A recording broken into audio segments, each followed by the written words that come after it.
Oh hello, कैसे हैं आप? नहीं, मुझे नहीं पता आप लोग क्या सोच रहे हो।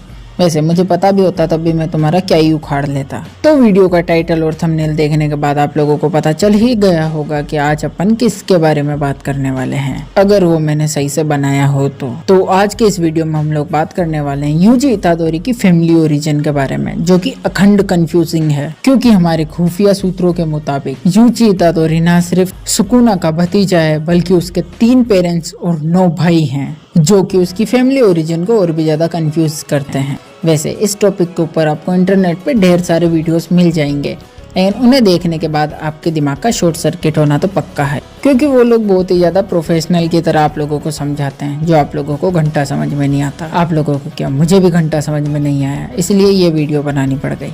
तो बारिश की आवाज को इग्नोर करते हुए चलो वीडियो शुरू करते हैं। तो सबसे पहले अगर हम यूजी इतादोरी की बात करें तो ये जुजुत्सु काइसेन का मेन कैरेक्टर है, या फिर हम इसे मेन कैरेक्टर मान सकते हैं, जो कि बहुत ही ज्यादा पावरफुल है। मतलब कि इस बंदे के पास हर वो चीज है जो कि आप लोगों को चाहिए। यानी कि इस बंदे की बॉडी अच्छी है, इसके लुक्स अच्छे हैं और इसके पास बहुत ही ज्यादा पावर है, और पावर तो पर्सनली मुझे भी चाहिए। खैर, ये सारी पावर्स यूजी इतादोरी को बाय बर्थ मिली है, यानी कि सुकुना के उसके अंदर आने से पहले ही ये सारी पावर्स उसके अंदर एग्जिस्ट करती है। अब जो लोग मांगा पढ़ते हैं उन लोगों को तो इसका रीजन इजीली पता है कि यूजी इतादोरी इतना ज्यादा पावरफुल कैसे हैं, लेकिन जो लोग एनिमे के भरोसे बैठे हैं उन लोगों के लिए आपका भाई है, मैं वीडियो बनाऊंगा आपके लिए। तो यूजी इतादोरी इतना ज्यादा पावरफुल है, इसके पीछे केवल एक ही बंदे का हाथ है, या फिर बोल सकते हैं एक ही श्रापित शक्ति का हाथ है, जिसका नाम है केंजाकू। हाँ, वही केंजाकू जो कि गेटो के अंदर घुस गया था। अब देखो, केंजाकू एक बहुत ही ज्यादा शार्प माइंडेड श्रापित आत्मा है, या फिर कह सकते हैं कि उसकी सुपर पावर उसका माइंड है, क्योंकि वो अपने माइंड को स्विच कर सकता है, या फिर एक तरह से कह सकते हैं कि वो अपनी कॉन्शियसनेस को एक शरीर से दूसरे शरीर में ट्रांसफर कर सकता है। ऐसा ही कुछ उसने किया था गेटो के साथ। अगर टेक्निकली देखा जाए तो जुजुत्सु काइसेन का मेन विलन सुकुना को माना जाता है,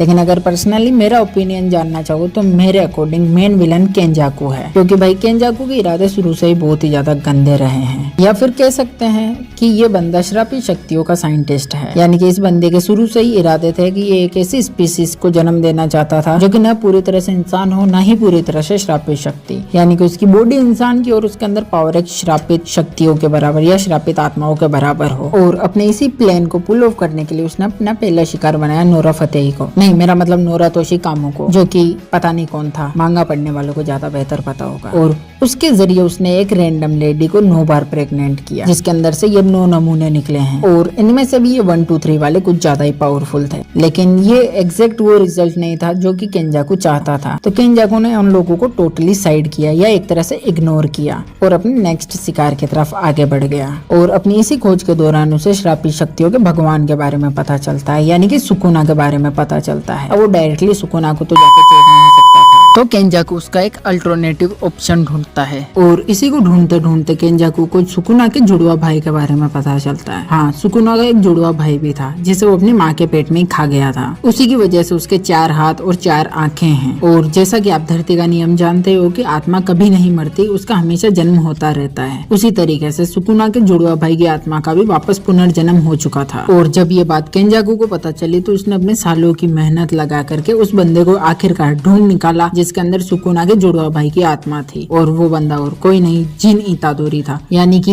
यूजी इतादोरी का बाप। और जिन इतादोरी के मिलने के साथ ही केंजाकू की आधी प्रॉब्लम सॉल्व हो गई। हाँ, आधी ही हुई, क्योंकि केंजाकू डायरेक्टली जाके जिन इतादोरी को नहीं चोट सकता। उसके लिए उसे एक फीमेल बॉडी चाहिए, और उसके लिए वो चुनता है जुजुत्सु हाई की सबसे पावरफुल सोर्सरर को। नहीं, मैं डॉक्टर स्ट्रेंज की बात नहीं कर रहा, मैं बात कर रहा हूँ कायोर की। अब मुझे नहीं पता कि मैं इसका नाम सही प्रोनाउंस कर रहा हूँ या गलत प्रोनाउंस कर रहा हूँ, अपने हिसाब से देख लेना, स्पेलिंग नीचे आ रखी है। केंजाकू ने डायरेक्टली जाके इस बंदी को प्रोसेस किया, और उसके बाद उसने किया जिन इतादोरी के साथ संभोग, और उसकी वजह से पैदा हुआ यूजी इतादोरी। यूजी इतादोरी केंजाकू की उस मेहनत का फल था जो कि उसने जिन इतादोरी के साथ रात में बिस्तर पे की। उस तकलीफ का फल सच में बहुत ही ज्यादा मीठा था, क्योंकि ये एकदम परफेक्ट रिजल्ट था जो केंजाकू चाहता था। एक तरह से देखा जाए तो केंजाकू का सदियों पुराना सपना यूजी इतादोरी के रूप में पूरा हो चुका था। तो ये थी यूजी इतादोरी की पूरी ओरिजिन, और मैंने इस वीडियो में आप लोगों को ये भी बता दिया कि यूजी इतादोरी इतना ज्यादा पावरफुल क्यों है। और रही बात इन 9 नमूनों की, तो इन लोगों के पैदा होने में सबसे बड़ा हाथ था केंजाकू केंजाकू का, और यूजी इतादोरी के पैदा होने में भी सबसे बड़ा हाथ था केंजाकू का। तो केंजाकू के थ्रू ये 9 नमूने यूजी इतादोरी के भाई हुए हैं, मतलब कि पैदाइशी नहीं बोल सकते, लेकिन केंजाकू के थ्रू आत्माओं का रिश्ता है इनके अंदर। और यही कारण था कि चोसो को